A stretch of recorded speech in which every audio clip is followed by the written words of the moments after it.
हर पीढ़ी अपने समय की बातें अपनी आगे आने वाली पीढ़ी को बताती ही है।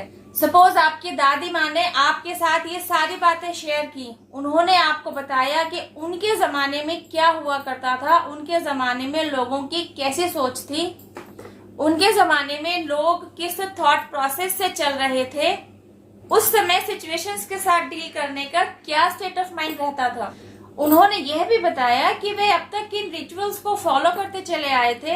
ऐसे ही न जाने और कितनी बातें उन्होंने आपके साथ शेयर की। इन्हीं बातों में आपको यह भी पता चला कि आपके दादाजी और आपकी दादी बुआ के बीच के रिश्ते ठीक नहीं थे। उन दोनों के बीच में मनमुटाव था, क्योंकि वक्त रहते उन्होंने अपने मनमुटाव पर काम नहीं किया था, अपने मनमुटाव को दूर नहीं किया था, उन्होंने खुद को हील नहीं किया था, उन दोनों ने ही अपने ऊपर काम नहीं किया था। इस मनमुटाव के पीछे की वजह कोई भी रही हो, द फैक्ट इज दैट इस मनमुटाव को हील न करने की वजह से जो ग्रजेस उन्होंने पाल लिए थे, जिस पेन में वे थे, उस पेन के साथ ही उन्होंने शरीर छोड़ा था। बिकॉज ऑफ योर अवेकनिंग आप समझ पाए कि शरीर जल गया, वह पेन यही इसी ब्लड लाइन में रहा।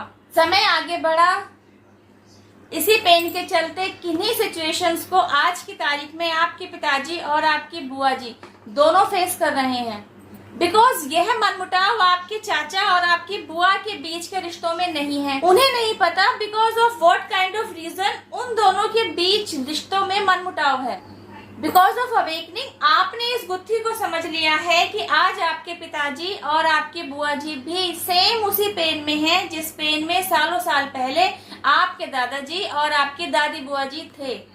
इवन आपने यह भी समझ लिया कि अगर इन दोनों ने समय रहते खुद पर काम नहीं किया और अपने बीच आए मनमुटाव के मुद्दों को नहीं सुलझाया, अपना दिल साफ नहीं किया और इसी ऐठन में रहते हुए इसी पेन के साथ अगर इन्होंने भी शरीर छोड़ दिया, तो यही पेन आपकी आगे आने वाली ब्लड लाइन में कैरी फॉरवर्ड होगा ही होगा। Because you are awaken now, तो आप चाहते हैं इस गुत्थी को अभी ही संभाल लिया जाए, अभी समय रहते ही इस मनमुटाव पर काम कर लिया जाए। अब समझने वाली बात यह है कि इस पूरी सिचुएशन में आपका क्या रोल है, आप किस महत्वपूर्ण भूमिका को अदा करेंगे। Because you have healed your self, because you are awaken now, because वे आप ही हैं जिसे यह गुत्थी समझ में आई है, वे आप ही हैं जो इस गुत्थी को सुलझा भी सकते हैं। लेकिन आपकी सुनेगा कौन? आप तो बच्चे हैं। आपके पिताजी और आपकी बुआ जी क्यों आपकी बात सुनने लगे और समझने लगे, और क्यों आपकी बातों में आकर वे दोनों अपने अपने ईगो को छोड़ने लगे? जो काम सालों साल नहीं किया, वे क्यों आपकी बातों में आकर इस मुद्दे को सुलझाने चलेंगे? क्यों? This is the focus point. आपको क्यों पर स्टक नहीं होना है, बल्कि आपको कैसे पर काम करना है कि कैसे होगा ये काम।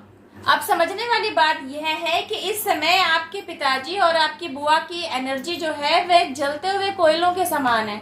अब अगर आप पैचअप कराने के नाम पर उन जलते हुए कोयलों को स्पर्श करेंगे तो आपके हाथ भी जलेंगे। अब क्या किया जाए, कैसे किया जाए?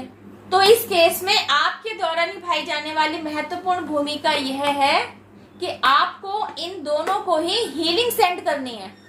अब समझ लीजिए आपके द्वारा इन दोनों को हीलिंग सेंड कैसे की जाएगी। क्या करेंगे आप? अपनी बुआ जी का नाम लेकर अपनी बुआ जी की तरफ से आप अपने पिताजी से क्षमा याचना करेंगे। क्षमा याचना करते हुए आप कहेंगे, पिताजी मेरी बुआ की तरफ से आपके दिल को जो भी ठेस पहुंची है, जो भी दुख दर्द पहुंचा है, आप उसके लिए मेरी बुआ को क्षमा कर दीजिए। मैं अपनी बुआ की तरफ से आपसे क्षमा मांगता हूँ या क्षमा मांगती हूँ। She is sorry, please forgive, thank you, she loves you. She is sorry, please forgive, thank you, she loves you. यह क्षमा याचना आप अपनी बुआ का नाम लेते हुए करेंगे और अपने पिताजी का नाम लेते हुए भी करेंगे। मन ही मन करेंगे, पूरी श्रद्धा और पूरी सच्ची भावना रखते हुए करेंगे। कम से कम 10 मिनट दीजिए। फिर यही फॉरगिवनेस प्रेयर आपने अपने पिताजी की तरफ से अपनी बुआ जी की तरफ करनी है। नाम लेकर कहिए, बुआ जी मेरे पिताजी की तरफ से जो भी आपको दुख दर्द पहुंचा है, जिस भी तरीके से आपको ठेस लगी है, मैं आपसे अपने पिताजी की तरफ से क्षमा मांगता हूँ या क्षमा मांगती हूँ। आप मेरे पिताजी को क्षमा कर दीजिए। He is sorry, please forgive, thank you, he loves you. He is sorry, please forgive, thank you, he loves you. इससे होगा क्या? Because of your healing prayer ये दोनों अपनी अपनी जगह हील होना शुरू होंगे। अभी तक इन दोनों ने आपस में एक दूसरे के प्रति जो ऐंठन ले रखा है, जो कड़वापन ले रखा है, उसमें धीरे धीरे मधुरता आनी शुरू होगी। इन दोनों की एनर्जीज आपस में एक दूसरे के लिए पोलाइट बनेंगी। इन दोनों ने आपस में एक दूसरे के लिए जो गुस्सा भरा हुआ था, जो नाराजगी भरी हुई थी, आपकी हीलिंग प्रेयर से होगा ये कि वह नाराजगी, वह गुस्सा धीरे धीरे रिलीज होने लगेगा। और होगा क्या? ये दोनों खुद से एक दूसरे को क्षमा करेंगे और एक दूसरे के प्रति सॉफ्ट कॉर्नर रखेंगे और अपने बीच आए मनमुटाव को खत्म करने की तरफ इनिशिएटिव लेंगे। This is because of you only. यह कायाकल्प जो आप अपनी लाइफ में होता हुआ देखेंगे ना, you have done this, you did it. In between आपको 3232 नंबर बहुत बार दिखाई दिया, जो एक्चुअली आपसे कह रहा था कि अब आप अपने ब्लड लाइन में आए पेन को रिलीज करने की तरफ चलेंगे। आपको वहां कोई रास्ता मिलेगा ही मिलेगा। साथ ही साथ आपको यही फॉरगिवनेस प्रेयर अपने एंसेस्टर्स की तरफ भी सेंड करनी है। क्या कहना है? पूरी श्रद्धा रखते हुए सच्चे मन से आपको क्या कहना है? हे परमपिता परमेश्वर, मैं आपसे अपने एंसेस्टर्स की तरफ से क्षमा याचना करता हूँ या करती हूँ। आप मेरे एंसेस्टर्स को क्षमा प्रदान कीजिए, उनकी मोक्ष प्राप्ति का रास्ता खोलिए। They are sorry, please forgive, thank you, they love you. They are sorry, please forgive, thank you, they love you. Healing magic बिखेरने वाले ये शब्द आप अपने एंसेस्टर्स की तरफ से ईश्वर से कह रहे हैं। यह कोई छोटी बात नहीं है, ये बहुत बड़ी बात है। ये बहुत बड़ा काम है जो आप कर रहे हैं। ये बहुत बड़ी जिम्मेदारी है जिसे आप निभा रहे हैं। तो आपके एंसेस्टर्स की तरफ आपके द्वारा भेजी गई हीलिंग प्रेयर से क्या होगा? उनकी रुकी हुई सोल ग्रोथ को मूवमेंट मिलेगी, उनकी सोल ग्रोथ अपलिफ्ट होगी, उनकी सोल को मोक्ष की तरफ बढ़ने का रास्ता मिलेगा। यह रास्ता दिया किसने? आपने।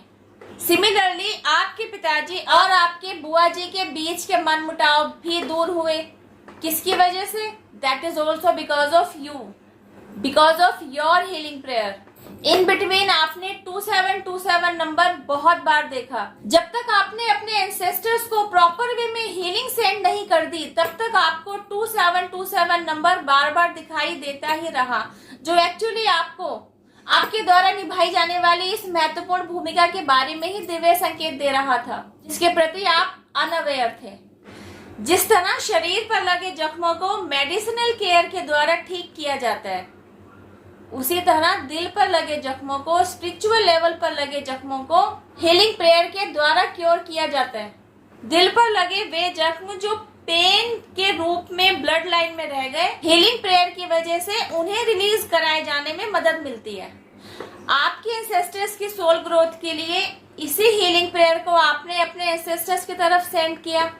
आपके पिताजी और आपके बुआ जी के बीच इसी हीलिंग प्रेयर को सेंड करते हुए आपने न केवल उन दोनों के बीच के रिश्ते सुधार दिए, उनके बीच का मनमुटाव दूर कर दिया, बल्कि ब्लड लाइन में आए हुए पेन को भी रिलीज कर दिया। अब अगर इसी हीलिंग की जरूरत आपको हो तो आपने किसी के प्रति अपने मन में ग्रजेस पाल रखे हो या किसी थर्ड पर्सन या सेकंड पर्सन के द्वारा आपका दिल दुखाया गया हो, आपके दिल को तोड़ा गया हो, किसी के धोखे की वजह से आप पेन में हो, या फिर किन्हीं षड्यंत्रकारियों के षड्यंत्र का आप शिकार बने हो, आप पेन फेस कर रहे हो, आपके विल पावर स्ट्रांग ना हो, आपको ऐसी किन्हीं सिचुएशंस के साथ डील करना ना आ रहा हो, आपको स्ट्रेंथ की जरूरत हो, अगर आप अपनी लाइफ में पैसे का प्रॉब्लम फेस कर रहे हो, इमोशनल हर्ट को फेस कर रहे हो, इमोशंस से जुड़े सिचुएशंस के साथ डील करना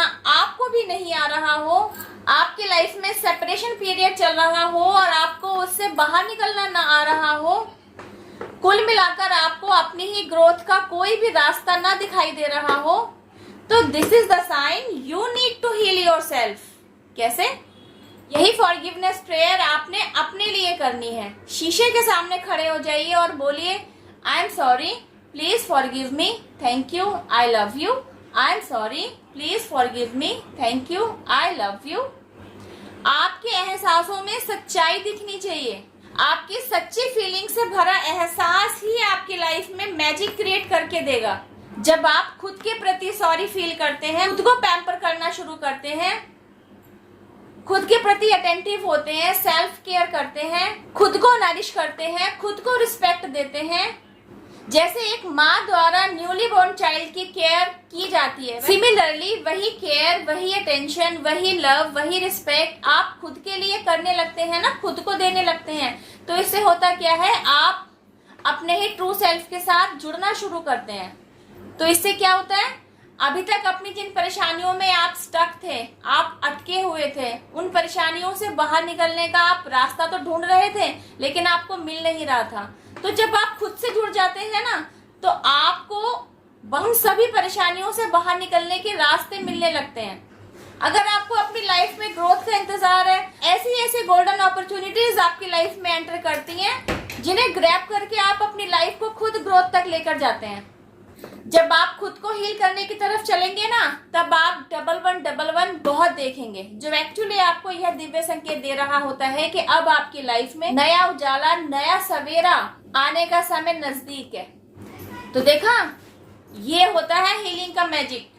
इस हीलिंग के मैजिक से न केवल आपके एंसेस्टर्स को हीलिंग मिली, न केवल आपने अपने ब्लड लाइन में आए हुए पेन को रिलीज किया, इवन आपने अपनी लाइफ में अपनी ग्रोथ के बीच में आए हुए रुकावटों को भी हटाया। इस वीडियो में बस इतना ही। वीडियो में दिया गया मैसेज मेरे किन किन व्यूवर्स के साथ रेजोनेट किया, मुझे कमेंट बॉक्स में लिखकर जरूर बताइएगा। वीडियो यूजफुल लगे, सेंड टू अदर्स। वीडियो में की गई मेहनत पसंद आए, छोटू सा थैंक यू मुझे भी। यह वीडियो उन व्यूवर्स तक जरूर पहुंचेगा जिन्हें हीलिंग की सख्त जरूरत है, जो हीलिंग से रिलेटेड हर कंसेप्ट को डेप्थ में जाकर समझना चाहते हैं। डिवाइन पावर जिनमें भी आपकी श्रद्धा है, आपके ancestors, universe, angels, spirit guides, mother nature, पूरा डिवाइन रियल्म, सभी को थैंक यू जरूर कहिए। इन्हें अपना ग्रेटिट्यूड जरूर दीजिए। इन्हीं के आशीर्वाद, ब्लेसिंग्स, सबकी हेल्प की वजह से आज यह वीडियो आप तक पहुंचा है। इन्हीं के सपोर्ट की वजह से हम और आप अपनी सोल ग्रोथ पर अग्रसर हैं। Thank you for watching my video. अब मैं आपसे मिलती हूँ मेरी नेक्स्ट वीडियो में। टिल देन हैव पेशेंस, रब्बा खैर, जय माता दी, take care, bye, stay blessed.